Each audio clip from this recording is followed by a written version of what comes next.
ठंड में प्रोटेस्ट करने के लिए निकल चुके हैं, उन सभी विद्यार्थियों से ये निवेदन है कि आप अपने घर चले जाइए।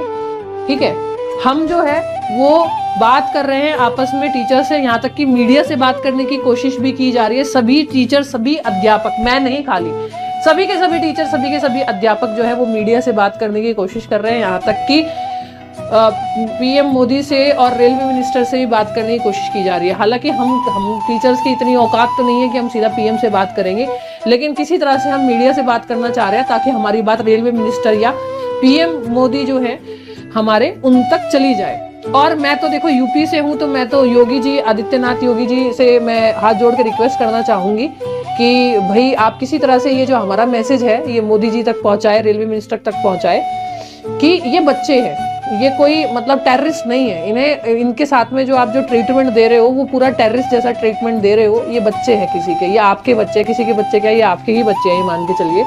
आपके छोटे छोटे बच्चे, टेररिस्ट वाला ट्रीटमेंट इन्हें मत दो। और सभी बच्चों से रिक्वेस्ट है कि आप वापस ले जाए, सभी के सभी इतने ठंड में खड़े ना हो। आपके माँ बाप हर रोज शाम को तुम्हारे वापस आने की राह देखते हैं, तुम उनकी उम्मीद हो, और कोई भी ऐसा कदम मत उठाओ कि तुम्हारे माँ बाप जो है वो पूरी जिंदगी पछताते रहे कि हमारी ये औलाद थी, एक सरकारी नौकरी की तैयारी क्या करने के लिए कहा, हमारे बच्चे का जीवन क्या, हमारा बच्चा ही हमने खो दिया। प्लीज ये ऐसा काम मत करो। और टीचर तुम्हारे कंधे से कंधा मिला के खड़ा हुआ है। अगर हमें डिजिटल प्रोटेस्ट से कुछ हासिल होगा तो हम डिजिटल प्रोटेस्ट करेंगे, अगर हमें फिजिकल प्रोटेस्ट से कुछ हासिल होगा फिजिकल प्रोटेस्ट करेंगे। सभी टीचर इस लड़ाई में आपके साथ है और हम साथ मिलकर ये लड़ाई लड़ेंगे, चाहे कितना भी रिस्क हो इसी चीज में। हम तुम्हारे लिए रिस्क उठाने के लिए तैयार हैं पूरी तरह से, लेकिन आप प्लीज अपने घर लौट जाए। बाकी हम कोशिश कर रहे हैं रेलवे मिनिस्टर से बात करने की, और जहां तक बात है अगर फिजिकल प्रोटेस्ट की बात आएंगे तो तुम्हारे लिए फिजिकल प्रोटेस्ट करेंगे, अगर डिजिटल प्रोटेस्ट आएगी डिजिटल प्रोटेस्ट करेंगे। अगर एफआईआर सबसे पहले तुम पे होगी तो वो एफआईआर सारे के सारे टीचर खुद पर लेंगे। अगर पहला डंडा तुम पे लगना होगा तो वो डंडा सबसे पहले हम लेंगे।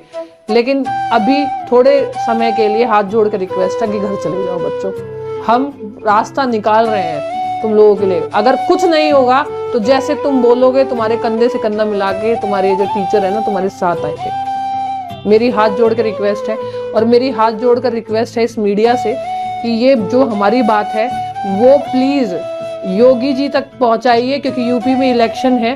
तो क्या पता योगी जी या फिर हमारे क्या कहते हैं यादव जी, या हमारे क्या कहते हैं ये क्या कहते हैं जैन जी, ये जितने भी हमारे जो फिलहाल सीएम के चेहरे हैं वो मेरी शायद ये बात सुने, और ये शायद ये बात हमारी सरकार तक पहुंचाए, रेलवे मिनिस्टर तक पहुंचाए, क्योंकि यहाँ बात रोजगार की हो रहे हैं और आपका सबका एक मुद्दा रोजगार का रहता ही रहता है।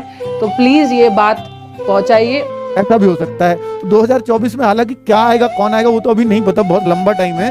पर बच्चों, भर्ती प्रक्रिया को लंबा खींचकर हमारे टाइम में इसको पूरा करना है, नहीं करना है, इस बात में भी अब शक है। क्योंकि बच्चों इतना प्रोटेस्ट के बाद तो यहाँ इस स्थिति पे पहुंचे थे कि अब एग्जाम की डेट, एग्जाम बार बार भी नहीं हटा सकते। अब ये हटा भी नहीं सकते थे क्योंकि इन्होंने पहले भी बोला था कि मार्च अप्रैल में ले लेंगे।